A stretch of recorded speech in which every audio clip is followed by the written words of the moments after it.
make a move and the bunny gets it. I said, put the bunny back in the box. Why couldn't you put the bunny back in the box?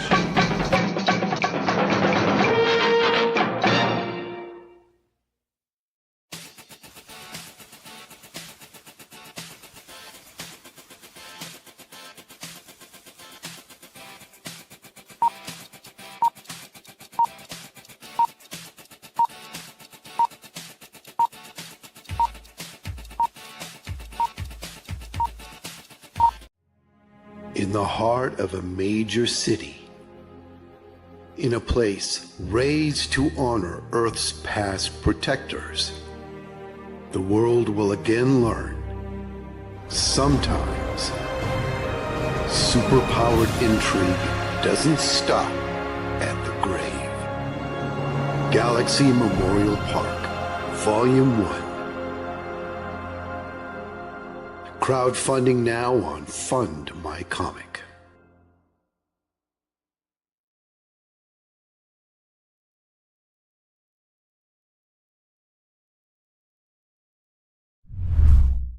Psychically, I'm very well endowed.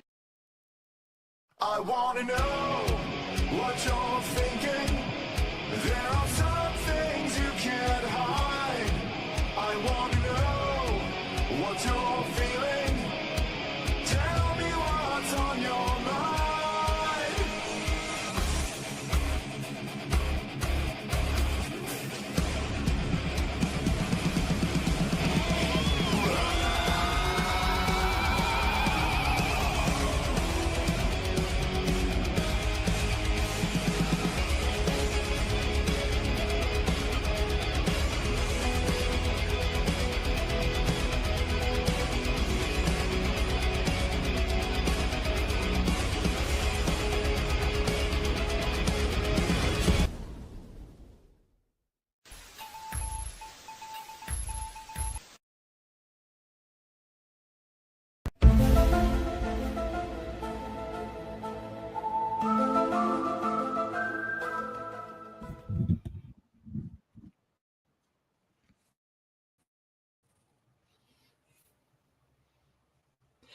Hey there, everybody. Actually, I just realized something. Give me 1 second. I need to change a setting. 1 second here. All right. That works. That works better. All right. All right. I had the wrong camera selected. So I don't need any help looking ugly. So anyway, thank you coming to the Gen X Files, my Monday show. It's pop culture from the point of view of the people that were there when it was written. Most of it was written for Gen X. And so we know the deep magic. So we are public enemy number one to the modern writers and modern producers of pop culture. And so in that perspective, today we're going to talk about a comic that just has been released to Fund My Comic. You know, I am a big Fund My Comic guy. So anybody gets on Fund My Comic pretty much has a free reign on the show. And so today we're going to bring on the guys from Galaxy Memorial Park, starting with the writer. Welcome to the show, JD. Hello. Hello. My apologies to anybody watching if my microphone's kind of funky right now, but it is absolutely cool to be on your show. Thank you very much. No problem. That's fine. I've had plenty of audio problems in the past, so it's not unknown to this show. So we'll hang in. We'll hang in there. And also, Mr. Levi Skeen. How's it going? Hey! Welcome. I actually, which guy is connected to the? I think it's called Biotome or something like that. Dio Tome of Reckoning. Tome of Reckoning. Tome of Reckoning. Yeah. Yes. That would be both Levi and I. Yep. Oh, okay. Yeah, I realized I have that over there. I was like looking at your kind of like your bibliography, and I was like, oh, I have that one. So Yes. hoping Yep. to see the next part of that one. You kind of left it on a cliffhanger. Anyway, so We- so your comic deals with something that you don't see very often in superhero comics, and that is the topic of legacy and like honoring the dead. Yeah. And it's not very common to comics. And so when you guys asked to come on, that was like I was like, oh, that's a topic I've been meaning to talk about. Hmm. I was going to dig it up, but I happened to have a copy of the Death of Superman, and that was kind of like the first real death in comics as an event. Do you guys remember anything before that? Yeah, there's, Event-wise, yes. Calling in for the death of Jason Todd. I did that. I voted to kill him. Sorry. You're that guy. You're that guy. I was the final vote for Jason Todd. Yes. Yes. yep. So there was also the death of Captain Marvel. Captain Marvel. You had a superhero dying of cancer in the late 70s, early 80s from Jim Starlin. Right. Yeah. But there's no other event. Like it's happened, but there's no event off of it besides doing the graphic novel for Captain Marvel, the call-in line for Jason Todd, and then selling the heck out of that Death of Superman. Oh, yeah. Right. Yep. Right. Yeah. Well, after that though, it's like they figured out that they could use basically killing somebody off as kind of like a soft reboot for storylines, and so it became almost routine to kill off people, and then they're back by some weird happenstance. That happened with Batman and Captain America, like in mid. Doing my research. Go ahead. In doing my research for the show, I stopped at 62. 62 deaths. And it was all people you knew. I mean, there's no weird death on there. Like, I don't know who that person is. And they're like, no, you do.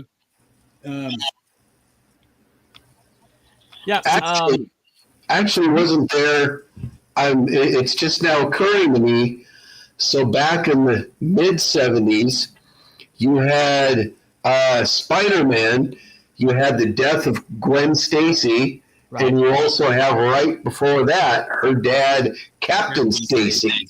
Yeah. So, and that of course just made made Spider-Man's life even harder. But those are two instances of death, actual death that happened that caught everybody off guard. In the research, they've killed Spider-Man 3 times. Really? Not even not counting Ben Reilly. Like, so if you want to count Ben Reilly, it's 4 times they've killed off Peter Parker. Mm-hmm. Right. It's like right. It's the reboot syndrome, like T Bunny's saying. Like they just do it to like, okay, we've run out of options. I don't know how to end this story. Let's just kill him and start over. Right. Yeah. And go ahead. I was just going to say that it's like that's part of that up to like they said there's 2 people you don't bring back. You don't bring back Uncle Ben or Bucky in Marvel, and Jason Todd in DC, and then within a few years there, suddenly they brought all of those. They didn't bring Uncle Ben back, but they brought back Jason Todd and Bucky. It kind of broke their own rules there. So yeah. And I'm also reminded, I can't believe I haven't said this, the death of Jean Grey. Yeah. She had to die or she was going to become Phoenix and burn up the universe. So, right. In fact, I remember the what if Jean Grey had never died, and the result was that Phoenix burns up the universe, and it's like that's a cheerful little issue. Right.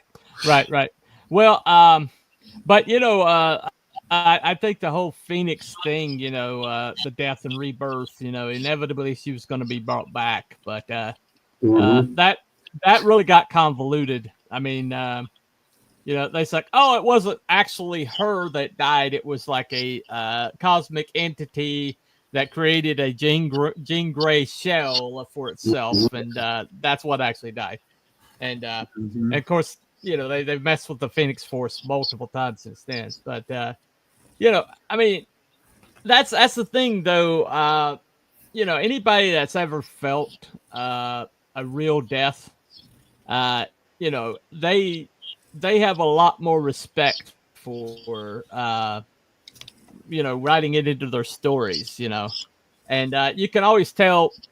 You can always tell when somebody that's never had a significant death or never cared about somebody enough to really grieve a death writes a death scene, as opposed to somebody that's actually been there, done that, and because there's a weight to it when you got somebody that actually has had grief in their background.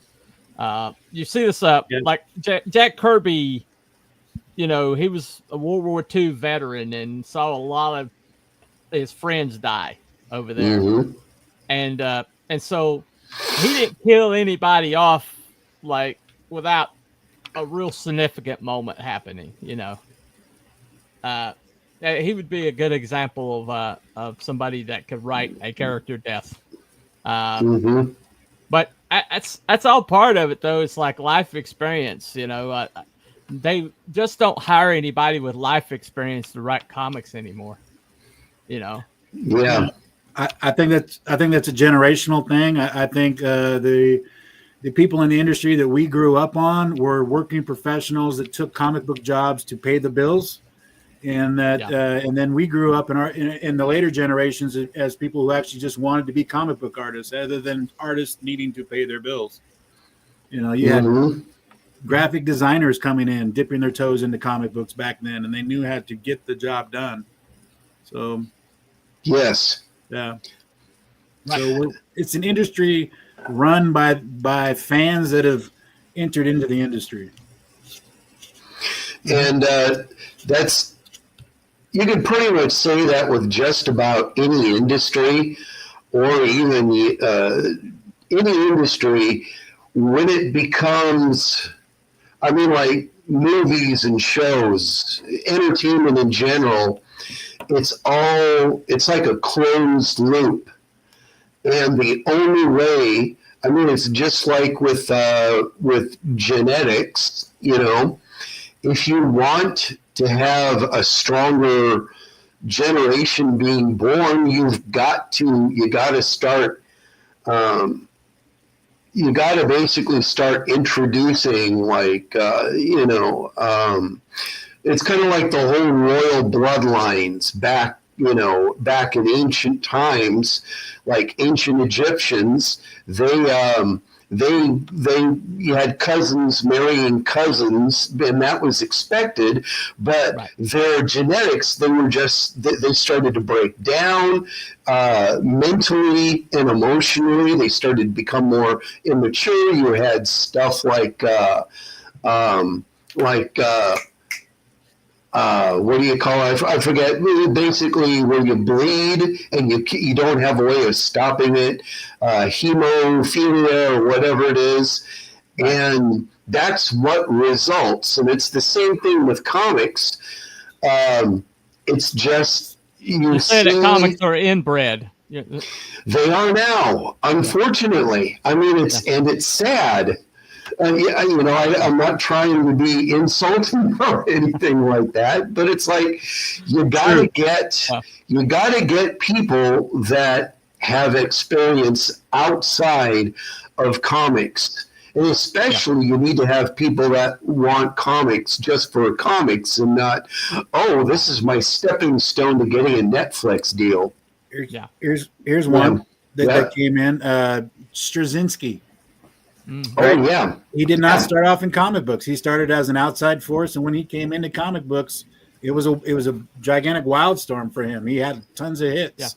Mhm. Joss Whedon. Well, he came out writing Babylon 5. Yes. Mhm. Right. Yeah. And even like the classic guys, you know, you had Roy Thomas. He was a teacher, if I remember right, that just kind of like got in there. I'm blanking on some names, but it was always A recent guy, Peter David. You know, he started out working in a copy, working in like selling on the selling Marvel Comics end of it. You know, he was in sales, and they wouldn't let anybody from sales write comics for some reason. So he started turning in scripts like under a pseudonym, and they read his scripts. They're like, "Oh my God, this is awesome! Who wrote this?" And and he's like, "I did." And they're like, "Wait, but you're in sales." And he's like, "Well, you know, you want more of this, you know?" And that's how he got his foot in the door, which was odd because they had that good of a writer over in sales, you know. But you know it. You know, Jack Kirby, he came from, you know, a military background, you know, but, you know, so, like, Weezy Samuelson came from editorial, and she was, like, you know, doing editorial, you know, because she came through the door with her husband, and so they're like, well, you know, writing comics is woman's work, you know, you're an editorial. Because and I know Cynthia also is over in editorial, and then basically they kind of like started writing scripts on the down low and submitting them, and suddenly they're like, okay, yeah, you need to be in the X-Men writing room, you know. That's pretty much the history, you know. But you know, it used to be that way where people from like different walks of life, different life experiences. You know, different races, different genders, you know, I mean, the complexity that built Marvel Comics, surprise, didn't just happen the last 12, you know, with DEI. It didn't happen with DEI. Now, forcing that diversity caused, you know, the incestuous forcing of that diversity and keeping everything in a closed loop was how we got where we're at now. Yeah. And one of the things that is most egregious about modern writing is their inability to treat death with any respect. You know, they almost laugh it off now. Yeah. And a lot of it has to do with, and this kind of a character, it's not just female in nature, but, you know, Mary Sue-isms, you know, where it's like a fan person writing, and they don't take into consideration stuff like a true story. A hero is going to struggle. They're going to have, well, especially in comics, you got to have an enemy. You got to have a bad guy of some kind, and it's got to be a kind of a bad guy that people can identify with. Yeah, I know that. That's just wrong. Or the hero, yeah, I've been in that situation, and I want this hero to excel. I want them to overcome this. And if all you're doing is you're just writing something, you get the sense, and I'll be honest, I have not read comics since, hey, Wrangler, I have not read any modern comics, you know, since about 2004 or so. I really want to, and I have wanted to for a long time, but since about 04. So when was Civil War? That was about 04. Was that 04 with Captain America? The Bendis. That is the when Bendis Civil War. That is when my boycott of Marvel started. Yeah, because of the death of Captain America, the way they treated him, the disrespect. Order in the one comic book, she's like, have you even looked at a YouTube video? You know, it was just kind of the complete disrespect that they gave the character. And then they just walked him out in chains and shot him. You know, Yeah. that was it. That was the Bendis, or it wasn't Bendis. Anyway, the writer crossed the line with me, and I'm like, that's it. Was you it, know, and then when they was were that a like, Mark Wade thing? I don't think it was Mark Wade. It was Brubaker. Oh, yeah. Ed Brubaker, was it? Ed Brubaker, yeah. No, Yeah. I'm pretty sure it was. Pretty sure it was Brian Michael Bendis, because Brubaker actually. Yeah, Brubaker was actually doing real good on Captain America comics, and then they brought a new guy in at some point because you know that's the whole Bucky Cap thing happened under Brubaker, and he actually was writing a real good arc. One of my favorite arcs, basically, and then then the next guy they brought in decided, oh, I know, Hell Hydra. Yeah. Yeah. So That's a result of somebody that does not care about what the stories they're telling or the characters that, you know, you have a lot of, like the 90s, you had guys like, you know, Liefeld and, you know, your Image guys. When they first came into Marvel, it's like, yeah, this is a time-honored tradition. Yeah, after a while, they kind of said, well, forget everything. I'm going to go do my own thing. But there was still this sense of these are traditions, and they're handing us a tradition, and we're going to have some respect. But like I said, if all writing comics is to get a Netflix deal or to get your name out there in some genre that you really care about, then you're going to be, oh, yeah, sure, I'll take Captain America. He's an idiot. Let's make him a bad guy. I know, we'll make him part of Hydra. That'll really shake people up. And there's no respect there. It's just trying to generate a reaction. Well, it's like I've said before. You know, when it comes to writing, you know, everybody wants to say that you can write whatever you want, but if you're part of a pre-existing IP, you legitimately cannot write whatever you want, because there are Rubicons that break characters. There are points that you go beyond. There are, like, if you go off road on this character, you will not make it back to the main highway. And here lately, you know, it's like, well, it's your character. You can do whatever you want to with it. You know, just as long as we can do a check mark by your name and invert your signal off of your identity, we don't care what you do to the character. And then, why are our cells tanking? Oh my gosh! You know, I don't understand why are our cells tanking. But you know, it's just it's one of those things. I actually let me get this comment right quick. Yeah. Hey, Wookie. Marvel has turned to yeah. Agreed. Merity. All right. Actually, I found this. I found this on the net talking about why we have memorial parks. Let me play that right quick.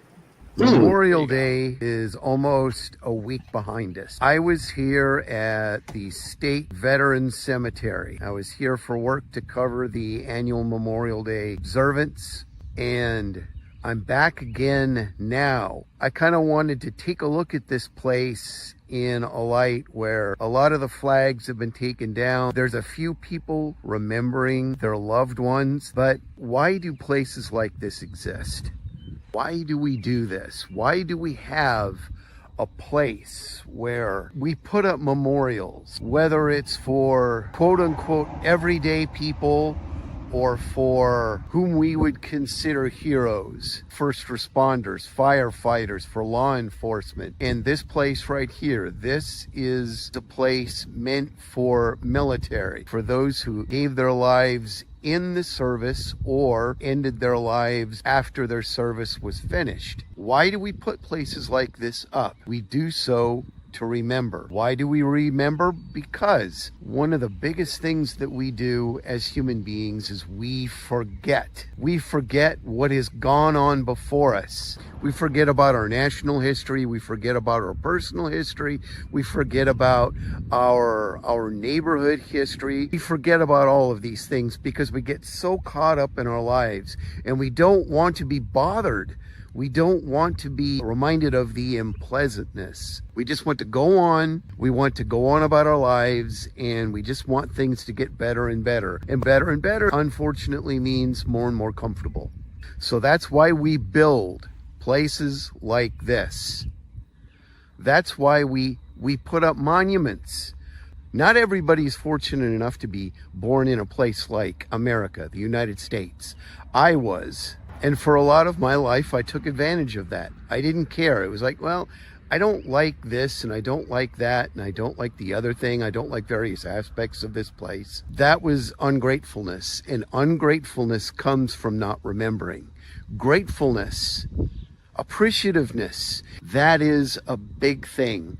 That is what we are instructed to do. That's why we have this place, the Memorial Cemetery. It's not just a nice place to go to. It's not just a destination place on a map. It is a place that helps us to appreciate what we've got and who we are, where we come from, and who sacrificed to help us have it. We need to remember. We need to remember our heroes.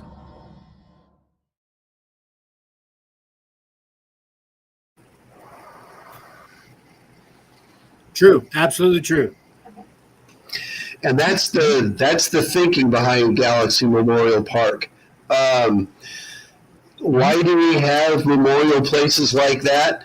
It's because if we don't remember, we're going to get ungrateful, and then you got stuff like, I'm sorry to get political, but what's going on in California right now? Not just in California, but all over the place. If you forget, and there are people that intentionally want to forget, in kind of let's tear down the statues, let's get rid of borders or whatever. It's done intentionally, and actually in upcoming volumes, Galaxy Memorial Park. What's out now is the first volume. There's going to be 4 of them, and in an upcoming volume, because there's a thread running through all of it. You have different characters, heroes. They're going to this place. They're remembering their own past. They're remembering other heroes and their past and stuff like that. But there is it's not just random stories. There's a thread of narrative going through everything, and part of that narrative is memory. Memory is there's some characters that are very politically motivated, just like a lot of heroes in comics nowadays are. We intentionally wrote characters to reflect characters from the 30s, from the 40s, World War II, the 60s, Vietnam, 50s, and what went on the Cold War, and 60s and the Vietnam era, and 70s and 80s, and all that. And of course, now everything is, it's all political. And upcoming, you're going to see the result of people that are like, forget history, forget it all. It's all oppression and all of that stuff. And so we are going to see coming up that kind of thinking, but but the politics is not there to try to instruct people or shake our finger in someone's face. What we're trying to do is to write stories that reflect what is actually going on in the world.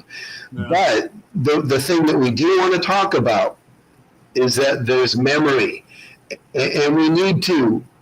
Yeah, the more you forget history, the more you're doomed to repeat it. That is, Wookie, you got that. You got that totally right. Part of the thing that we did with this comic book is we wanted it to have a feel to it, and one of the feels is we wanted you to feel like this is a company, this is a universe that's been around for 50, 60 years. We wanted it to have some cookie cutter things in there where it was, you could just latch onto it and go, okay, I think I know where this part of it is heading, or I think I know where this adventure would have happened inside this universe. So that's why we had characters from the 20s, the 30s, the 40s, and throughout time. So, and each one of those characters is represented in the park, and sometimes they're just represented by memorial, and sometimes we get into more of it. You know, we've created over 100 characters in this universe just to play with a couple of them and memorialize the other ones. You know, with backstories. We sat down and came up with a Bible for this thing to where we know, as a for instance, in chapter 1, with Grandpa takes his kids to the park, and it's we know enough about Grandpa to tell you that, number one, Grandpa is a retired superhero, which you learn. He had a son who followed in his footsteps, and his son got married and had kids, and then the son died.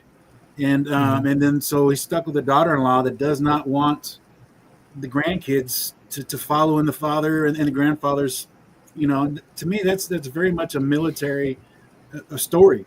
You know, and part of the conflict in chapter 1 is Grandpa takes the 2 grandkids to the park and is telling stories about all the people he used to work with, and in the process he loses one, and that is your first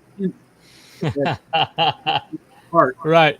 Because evil, we have what we call the Watchman protocols, and evil should not exist inside the park. If Peter Parker died, he would want Mary Jane to be able to visit his memorial without fear of repercussions from the Green Goblin, right? So we put that in there to where, like, the park knows you by your fruits. So like I said, Grandpa, with something happening to that kid, you know, that's your first instance, and just putting your own stories into the stories. I myself lost my daughter at the park, and that was one of the main. Yeah, so it was. Yeah. I've literally felt that what Grandpa's feeling, you know. In that, so. Right. Well, you know, the importance of writing a world Bible like that, and including, you know, like bloodlines, legacies, you know, like where this world came from to get to this place.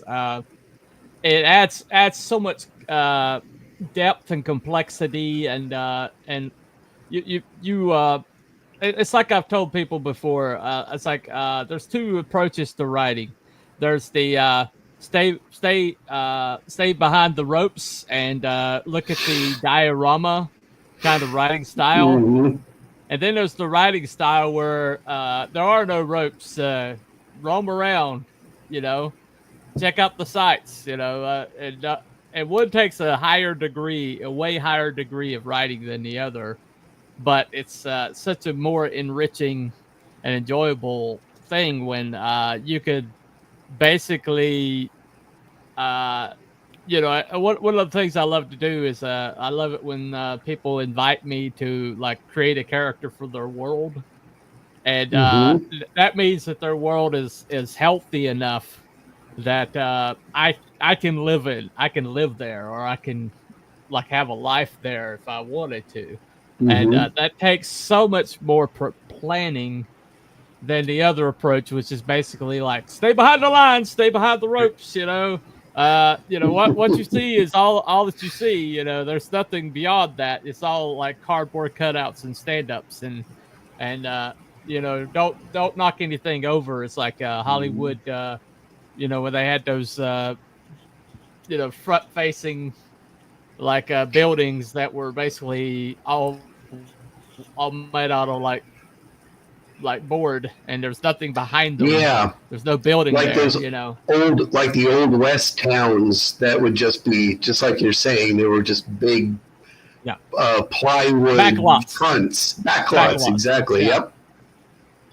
Yep. We do have an opportunity coming up to add characters to Memorial Park in Volume 3, which we were just talking about Dio and Toma the Reckoning when we started. Our flashbacks are taken care of by different artists than me, the main artist. And in the one scene where that's got Dio as the artist, we come back and Silverbug, who was a character like right over here, standing next to the cowboy in this picture.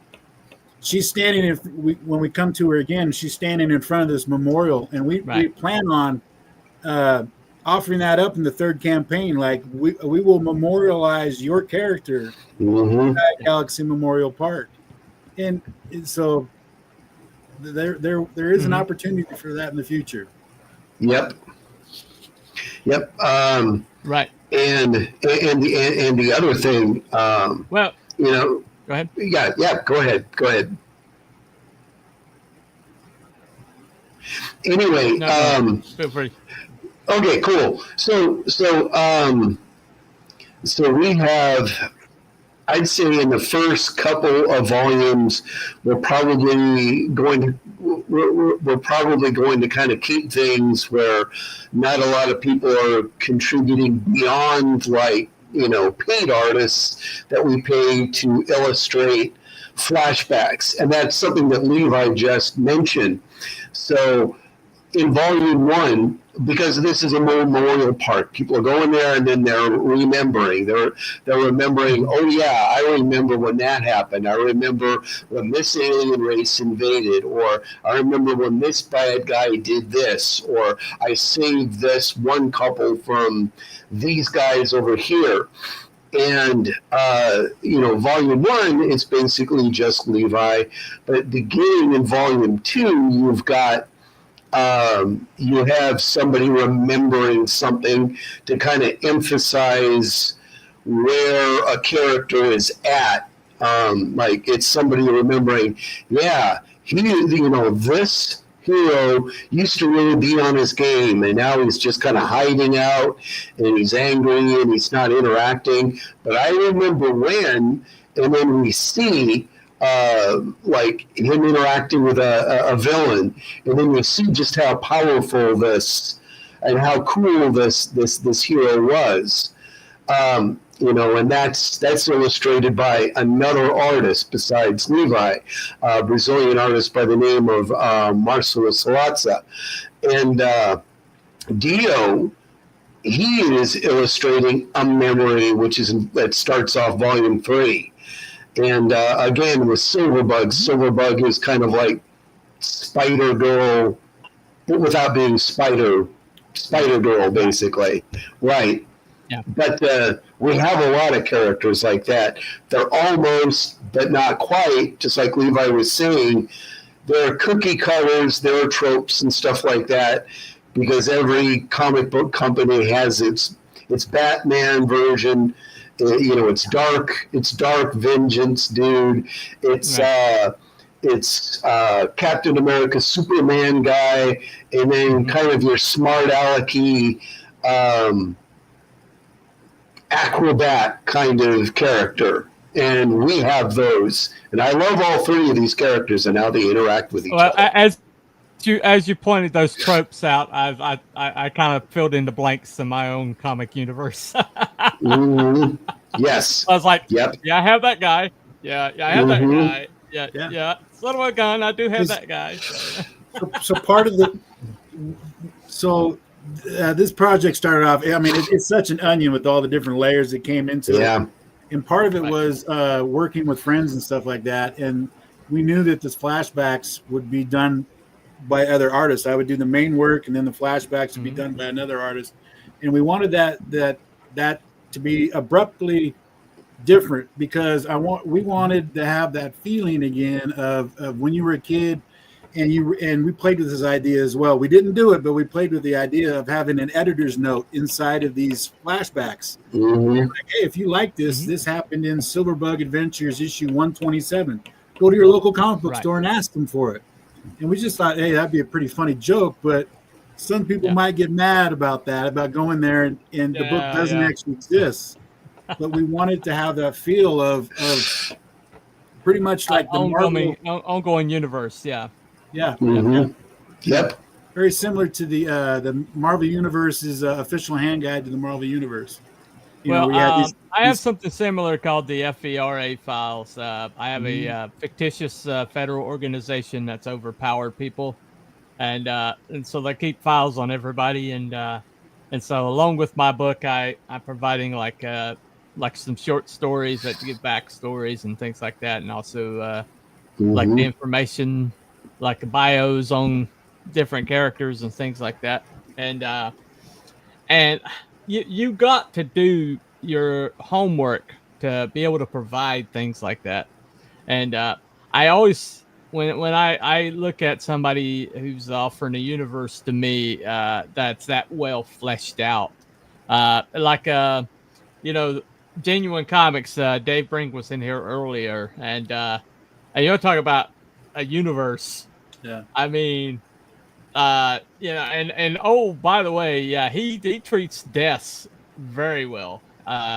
He will kill a bitch.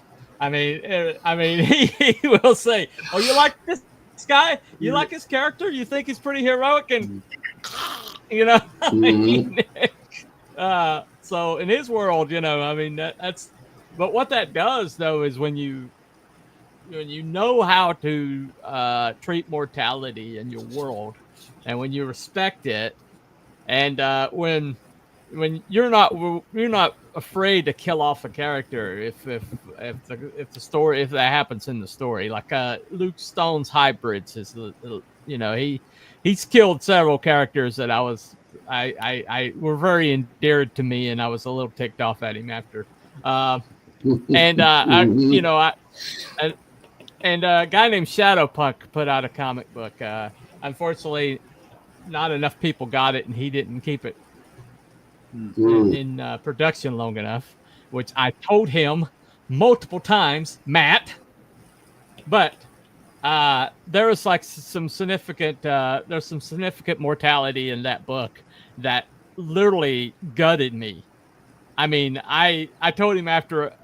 It's the only book I've given a 6-star review to, or 6-carat review to, because after it was over with, the ending was such a gut punch that I literally had to turn out the light and just sit in the dark for a minute and kind of get my head right. But when you do it right, when you respect the stakes of your world, and when you add that mortality into that world, and you say that it doesn't matter if they're beloved or not, if it happens in the story, it will happen in the story. And oh, by the way, I'm not going to bring them back several months later, you know, say, oh, it's just I'm not going to what is it I'm not going to Dallas, you know, the whole Dallas thing where you think the guy's dead and he's like, oh, it's just a dream she had for a year, you know. Yep. It's like, I mean, that was just clunky writing, like, and that's what they're doing now, you know. It's just like, oh yeah, we killed that guy off, but oh, boom, he shows back up, and it was a case of mistaken identity, you know. And or that happened in another dimension. This is This is dimension 712 or something like that. That's really kind of lazy to me. Yeah, it's basically it's like treating mortality as a apparatus rather than a storytelling reality. And as a like a Deus Machina, you know, go to the machine where I need to tie this up, and okay, well, let me kill this guy off. I can always bring him back later.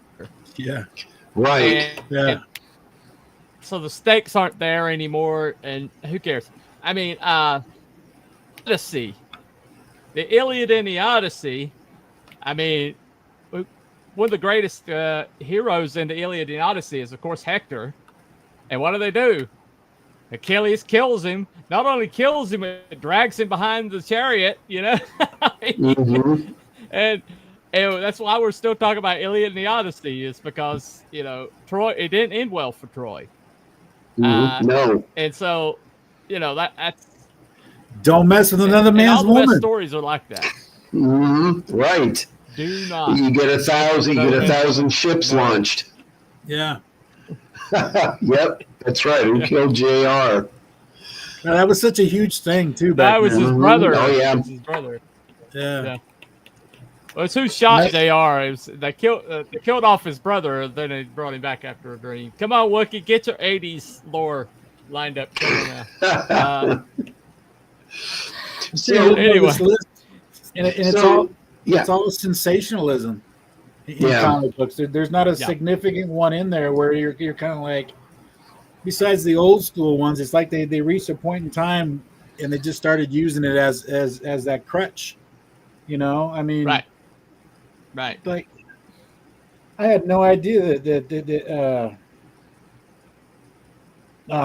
there's so many on this list. I'm just kind of like, really, that one, really? Well, it's kind of like the syndrome. Mhm. It's like the syndrome speech and the Oh, Impossible. the Incredibles. Yeah. The Incredibles. The Incredibles, where he said, it, you know, if everybody's special, then no one will be. And yes. that applies to so many things. And it's like, if nobody stays dead, then death doesn't matter. Mhm. And it stops being like having any impact whatsoever. It's like, they killed off such and such. Oh, okay. Well, I'll just skip a few months and pick it back up when they bring them back from the dead. You know. Can I just read through some of this? Go ahead, please. So, the first couple of ones are going to be like the ones that were important to us, right? Gwen Stacy, they killed her twice. They did the Ultimate one as well. Captain Stacy, Jason Todd, The Spoiler, Jean Grey, Captain America, Bucky, Uncle Ben, Jessica Jones, Elektra, Vision, Frank Castle, Barry Allen, Wally West, Thor, Hawkeye, Mockingbird, Donna Troy, Superman, Superboy, Supergirl, Crypto, Batman, Alfred Pennyworth. They killed Ant-Man. Crypto? They killed Crypto. No. I was like, when did they kill Crypto? Like, I was like, yeah. Green Arrow, Colossus, Hulk, He-Man, Cyclops, Professor X twice, War Machine, Rorschach, Spider-Man, Ben Reilly, Wolverine, Captain Marvel, Green Lantern, Kyle Rayner, Nightcrawler, Blue Beetle, Loki, Kraven the Hunter, Firestorm, Martian Mindhunter, Shazam, Moon Knight, Carol Danvers, Magneto, Sue Dibney, Spawn, and the Crow. Wow. Like, it's that's I can't I believe thought they the killed Crow was Crypto. dead already. well, yes, but he was alive in the comic book to start off with. So Yeah. yeah. Right. Well, it's like Gwen Stacy. When they killed her, that was the MJ. It was Spider-Man's girlfriend, and and when they killed her, everybody's like, "Oh no!" I mean, they raised the stakes, and it's like, well, crap, anybody can die, And then, when Uncle Ben died, it was kind of like Batman's parents, and it was just like, oh, it's an inciting incident. It made him who he is. But when they killed off Gwen Stacy, the love interest, it's like all bets are off.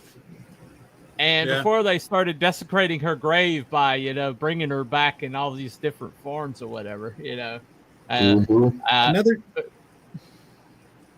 good series that was handling death really well, where you literally didn't know, like, it could be anybody, was The Walking Dead, the comic book.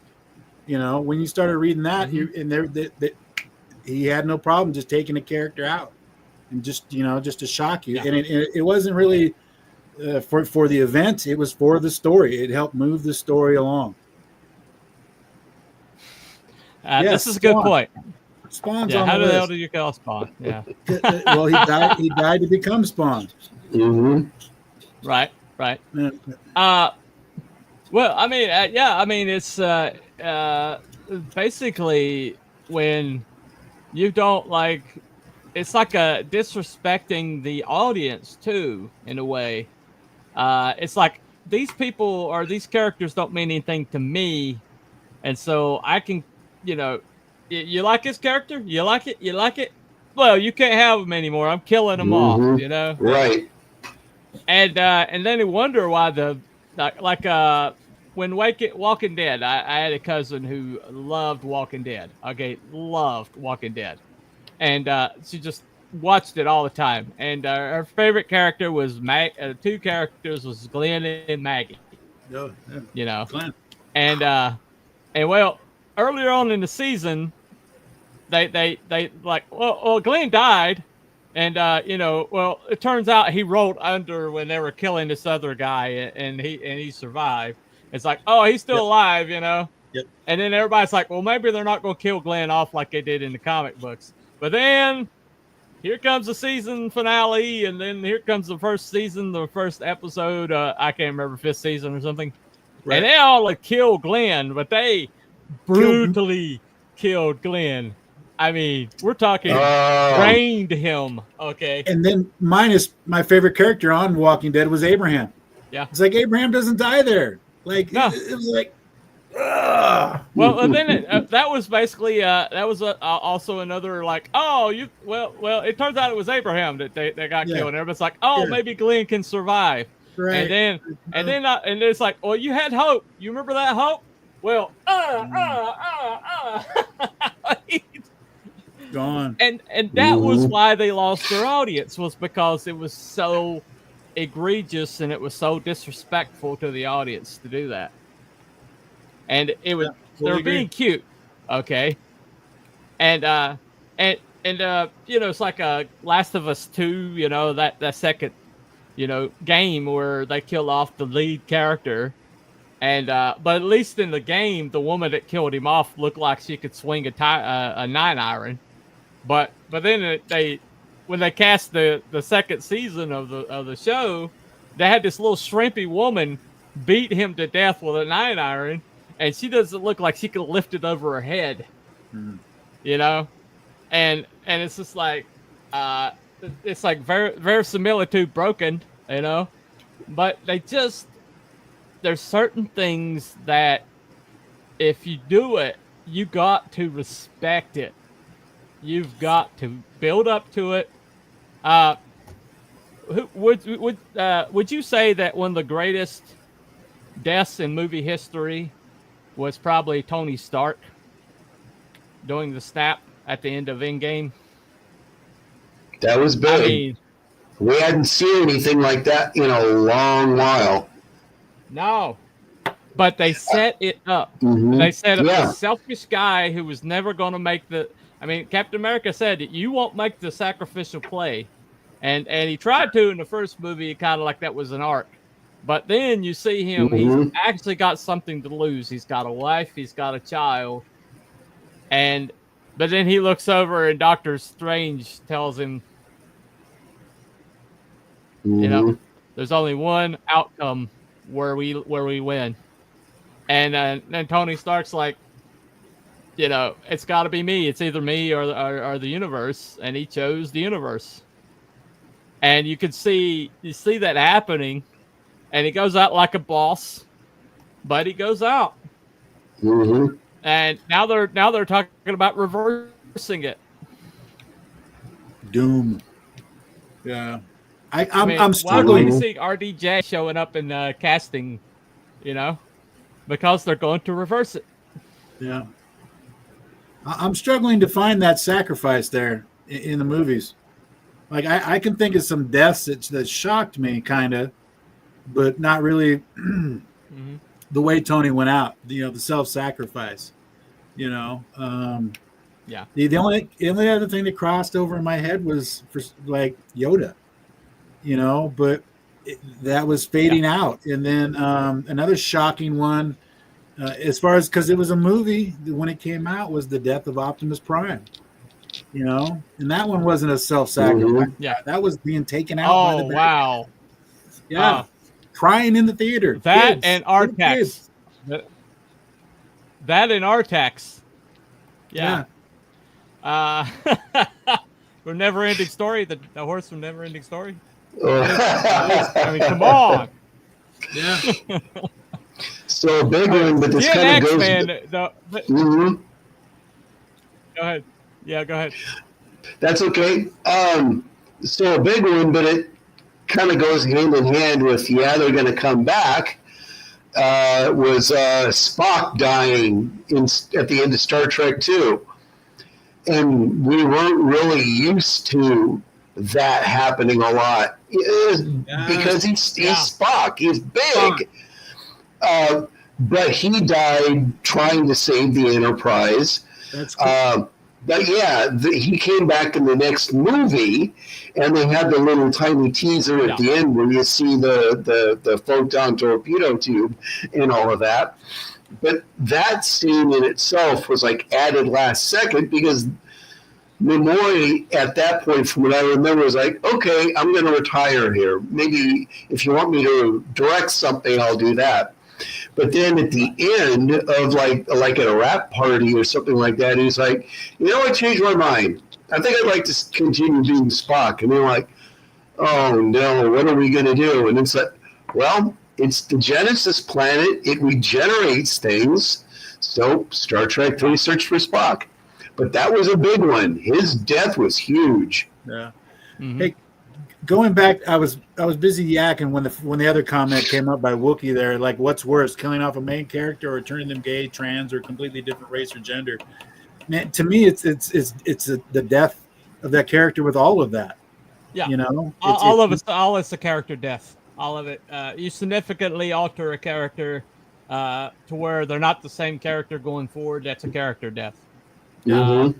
You know, Captain America saying Hail Hydra. I mean, I know people tell me I need to get over that, but I'm never going to get over that because Captain America does not frickin' say Hail Hydra. That's a destruction of that character. Everything he is, and you cannot do that. Because never do that. Yeah. When you say Hail Hydra, that is code word nowadays for Hail Hitler. They have turned the Hail Hitler into Hail Hydra. Just to be on the safe side of it. So that's literally what you're telling me Cap is saying right now. He's saying hi Hitler. Yeah. So no, absolutely not. Cap would. They went from punching Nazis to being one. Yes. You know? Yeah. And so you've killed it. Mm-hmm. But, well, it's kind of like Elon Musk, basically, like his son went that way, and he's like, whoever got in his head, they killed him because my son's no longer my son. And that's a real world version that's a real life version of that. My child is no longer my child. They changed my child to the point where he not only is not the same, his way that he looks at things, the way he looks at me, there's such hatred and, distance. And so here's something. So there's a new show out produced by Ryan Johnson of Last Jedi and all of that. It's called Poker Face, and it's actually really, really good, really well written, directed, and all of that. And there is the last episode that I saw, it was about a character, an evil little girl that tries to get revenge on one of her classmates because he kept her from getting a bunch of gold stars in class. She's kind of psychotic. Yeah. And she goes online and says, what's the best, and she looks up what's the best way to get back at somebody. And online, Google basically sends her, kill something that this person loves or have them do it themselves. And, when I saw that, it's like, yeah, that's exactly what's going on. If you really want to take the heart out of somebody because you don't like them, because they're old-fashioned fans, because they're boomers, because they're conservatives, or whatever. Yeah. The way that you can do it is you take something that they love and then Hail Hydra. That's not me saying that. I'm saying making your all American good guys say, you know, Hail Hitler. You know, I'm gonna give you that pain. Well, in a lot of ways, it's that whole modern audience fallacy. Yeah. Yep. And because they had the ESG money, the environmental social governance money that was kind of like propping them up, Mm-hmm. and paid for by USAID funds, evidently. Mm-hmm. But since they had that, like encouraging them to basically be as nasty as they want to be, because they didn't have to worry about being subsidized by the people, and so they finally got to be like, they finally got to do what they wanted to do all along. Mm-hmm. And that was like utterly and completely destroy everything that people love from the flyover part of America. They just want to, they could absolutely, utterly, and completely destroy it all and get away with it because financially, because of the subsidizing.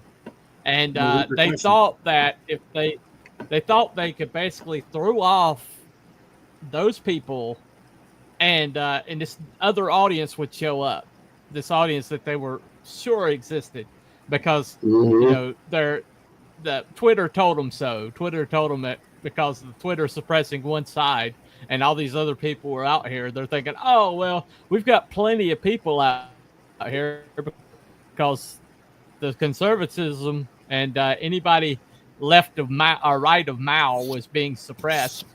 And so because they saw that the curated, comments where they thought everybody agrees with us. And so all of that conspired, and plus COVID, it all conspired to detach like everybody who subsidized pop culture away from the pop culture and basically cast them adrift. And so, and part of the, and like you said, is they killed off and ruined beyond all recognition anybody that meant anything to anybody. This group that they cast adrift.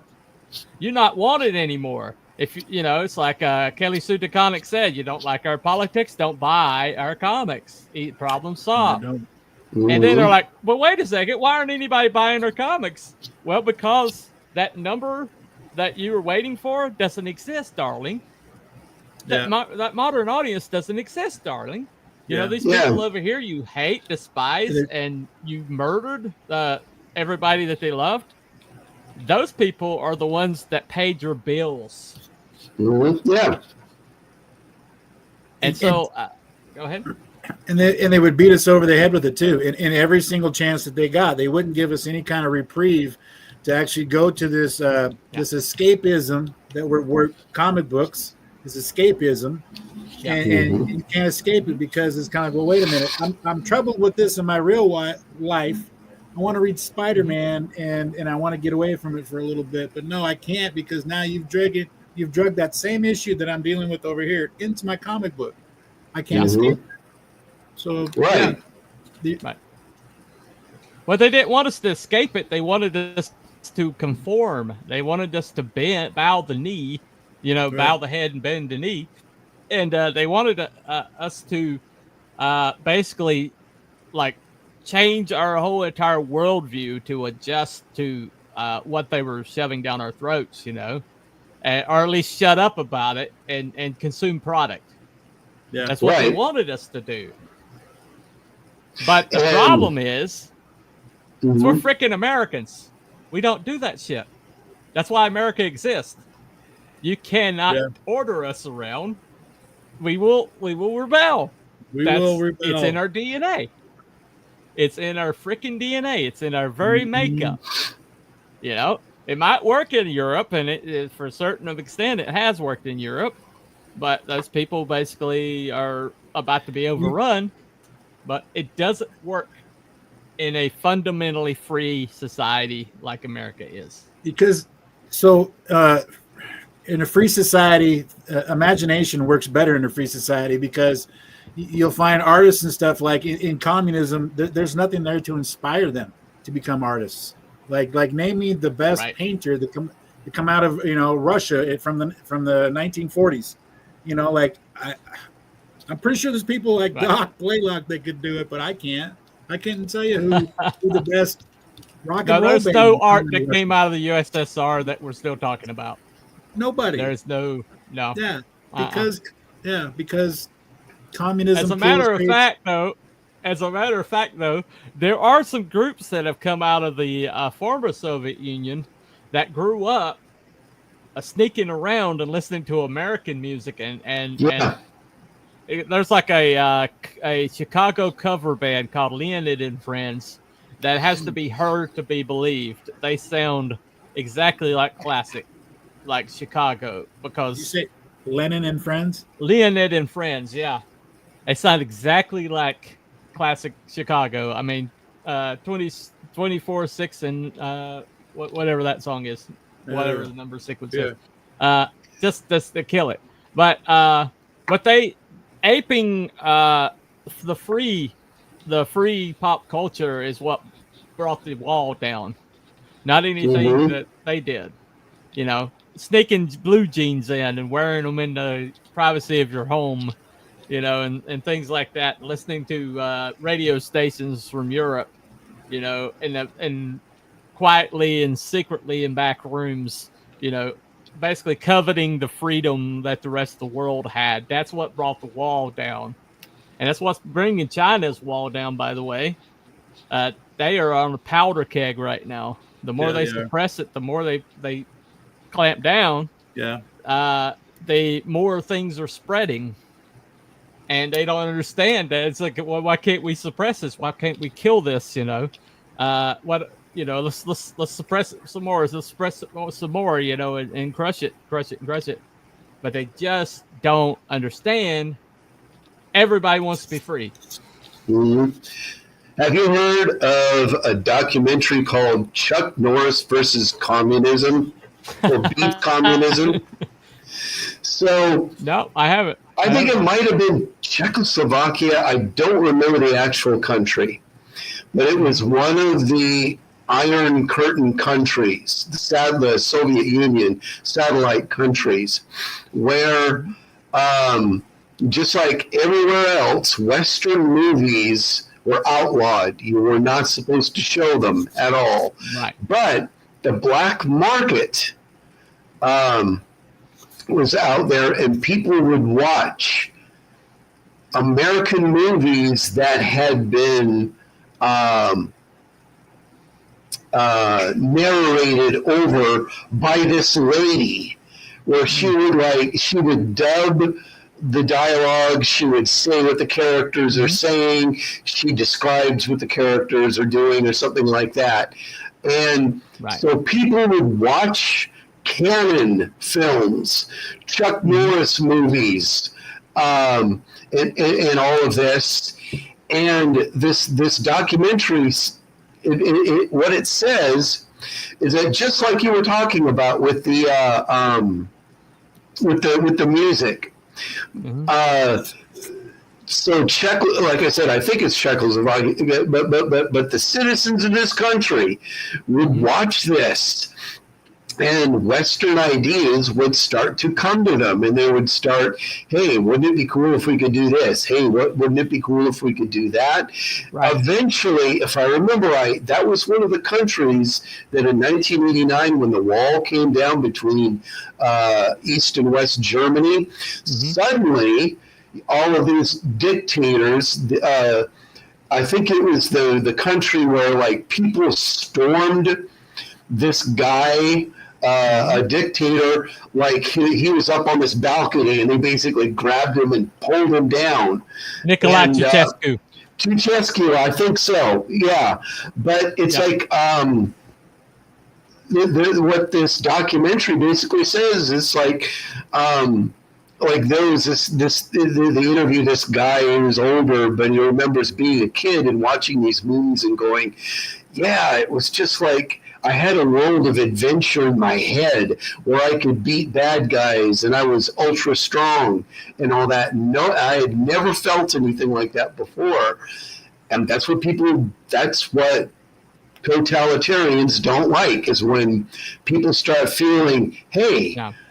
I can go out into the world and I can do this. I can have an adventure, even stuff like Never-Ending Story. I can go out there and I can fight dragons and I can do stuff like that, which is going back to Levi's in my book.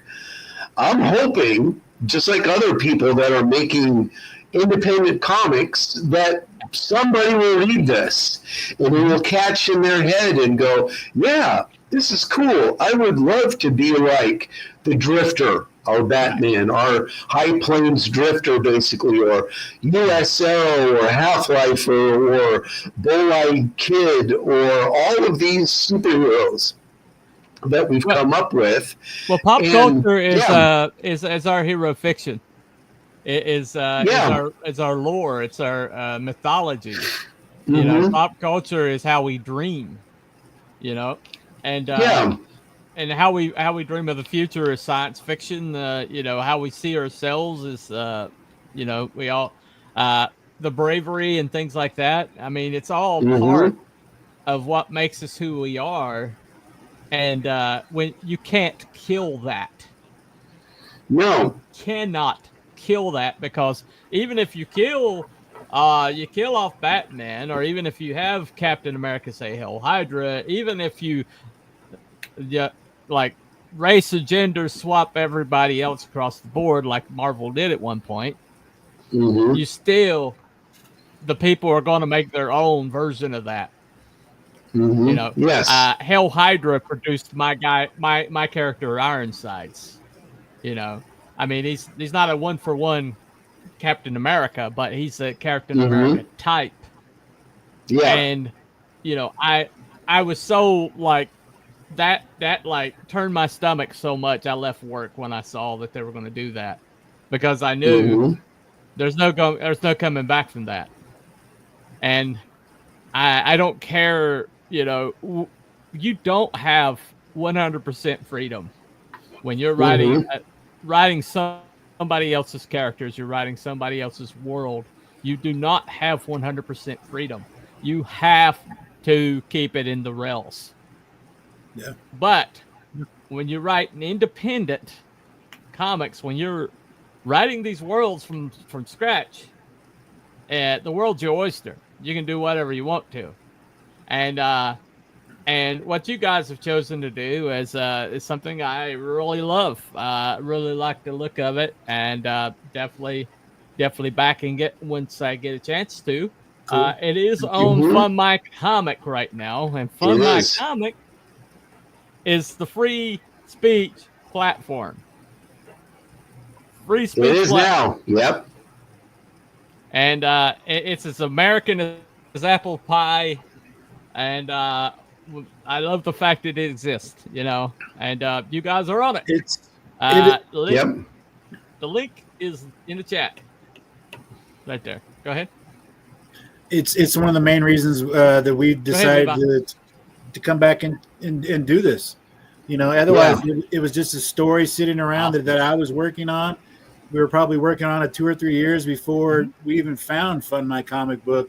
And we hear all the stories about the shadow bands, and we're like, I needed something to do because of my strokes. You know, I'm home all day, so it's like we're creating all this content. Right. Where do we put it? And then it wasn't until I might be a little fuzzy on the dates here, but I want to say Fun My Comic Book came out in March or April, and I want to say we found him in like June. You know, and it was like, once I found it, and you go, and you're like, okay, who runs it?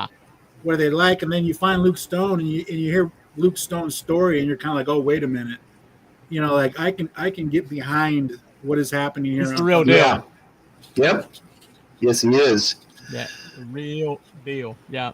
Yeah. And his whole thing is Well- he won't tolerate it. Well, he doesn't have to tolerate it because it's his platform, but he talks about stuff like shadow banning and monkeying with the algorithm and stuff like that. Mike Barron and Private American and what was what was done to him, and it's like, hey, come to me. I'm not going to treat you like that. Yeah. Some people can, they can be all snide about, but what kind of reach does it have? It has whatever reach you give it. Right. Yeah. Yeah. It's your job. It's your job, bucko, to get out there and get Galaxy Memorial Park, Tome of Reckoning, whatever have you, Iron Sight, whatever it is, your character, your book, you got to get out there and do it. And the more it gets out there, the more fun my comic gets into people's heads that, oh yeah, if you want something and you want to enjoy it, Luke Stone and his platform is where you go to. Well, I do know a lot of people. I was in the chat group where Fund My Comic was created, and so I've been around it almost from its inception, and I know for a fact that he has had people on that website who spent days denigrating the website, denigrating Luke Stone, questioning his, basically ability to breathe. I mean, I just people that have gone after him that he has, but yet they come to him and they're like, okay, I've got this campaign, just to like say, okay, you're not gonna, you're not gonna let us on there. Yeah. And then Luke's like, okay, well, change this and this and this, and you're on the website. Yeah. And then they're kind of like, okay, and then he put them on the website, and they were kind of like, wait a second, I said this, this, and this, and Luke's like, well, that has nothing to do with the FMC, and people don't seem to understand that, if it says free speech, it says free speech. It doesn't mean that our buddies, people that like us, people that agree with us, people, when it says free speech, it means free speech. And so even if some rabid lefty who is thinks what's happening in LA right now is like a like comparable to what happened in the 60s, even somebody like that, if they have a campaign that wants to be on FMC, they can be on FMC because it's a platform. It's not, and that's the hardest thing for people to understand. We've got a guy that's openly hostile towards like Islam. That's all our and there's times that guy's post stuff that we're like, okay, this is going to get us killed. Talking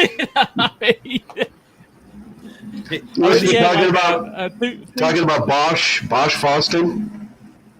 Bosch Foston, yeah.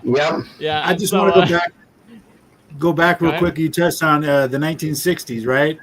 Down in LA, it is the 60s, but it's the 1860s. That's insurrection. What's happening down there? So if the governor's saying, let it go, the mayor's saying, let it go, and the federal government's going, no. Yeah, this ain't 2020. He doesn't need to get reelected now. Yeah, I mean, he's not leaving it up to you now. Right. And so, the latest thing, what he needed to do. They asked him today whether or not Holman should go in and arrest Newsom, and he agreed. He's like, I think Holman should go in and arrest Newsom. If he's not going to be part of the solution, he's part of the problem. Yep. So he's not executing his responsibilities as a governor. Yep. The last time that kind of crap happened was the 1860s. So yes. Anyway. All right. Before we get right. Before we get banned. Well, before we get too far into the weeds, but thank you guys for coming on. The campaign is in the description. It's also pinned to the chat. Let me play this trailer one more time before we head out. This is available on Fund My Comic. You guys have already gone over your goal. Congratulations. Thank you. But we Thank you. we want to keep going up with that. Keep going up with that. Yes. But here is the trailer. Yep. In the heart of a major city, in a place raised to honor Earth's past protectors, the world will again learn, sometimes, superpowered intrigue doesn't stop at the grave. Galaxy Memorial Park, Volume 1. Crowdfunding now on Fund My Comic.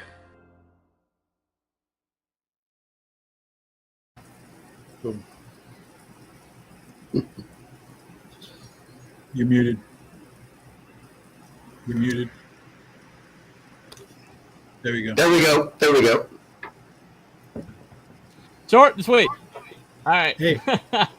Mm-hmm. The teaser trailer that I made Thank was you guys for coming on. Thanks for having us. Enjoyed having a Yeah, thank conversation you. with you.